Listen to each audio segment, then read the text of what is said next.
There is a build-up of an aggregate demand problem in the economy.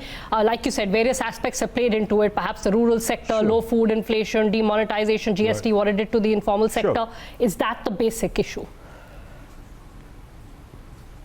So there are both supply side and demand side issues, as in every other economy, right? So I think right now, the demand side issues have been much more dominant in driving down growth in India, as opposed to the supply side issue.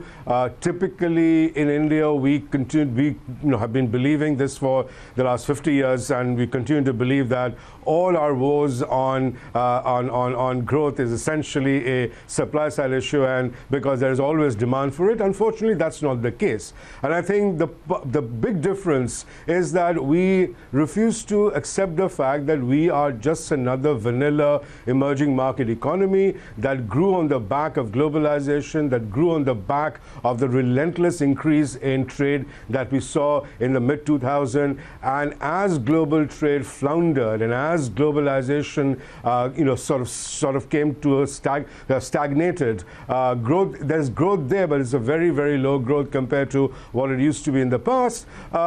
We have failed to recognize that that's been a key driver of both investment, corporate investment, as well as growth. And I think that, demand side, particularly external demand side, has been a very big driver of the slowdown. And since we are not willing to accept that India is an open economy, we continue to believe that, there is always demand for Indian goods as long as we can produce them. And so we are focused almost entirely on supply side issues. Even now, even the solutions that the government are providing are essentially supply side solutions. And therefore, we are getting not only the diagnosis wrong, we are therefore getting also the solutions wrong. Jahangir, that's a little bit of an ouch moment, a vanilla emerging economy, I must say. But then you basically agree with the analysis of some folks like, Dr. Ratin Roy, etc., who are saying that there is now a structural demand problem that you have to recognize, which may be emerging from weak income growth, weak employment growth. Is that the starting point? Look, we can quibble about whether something is structural, cyclical.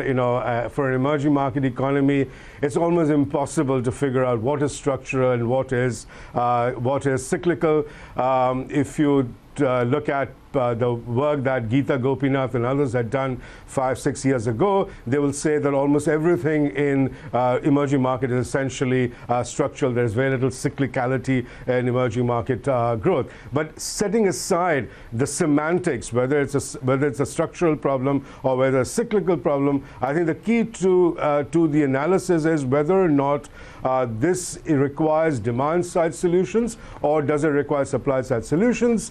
And if it requires demand side solutions, what is it that is troubling the Indian economy? And I would say that just like any other emerging market economy, barring perhaps China, if you look at every other emerging market economy, all these emerging market economies have the same problem. They were addicted to globalization. They hitched their entire growth model onto that bandwagon. That served them extremely well for the last 10-15 years. Unfortunately, that game is over, more or less, and they are struggling, almost every one of them, struggling to put together structural reforms that would turn around and change the drivers of growth, i.e.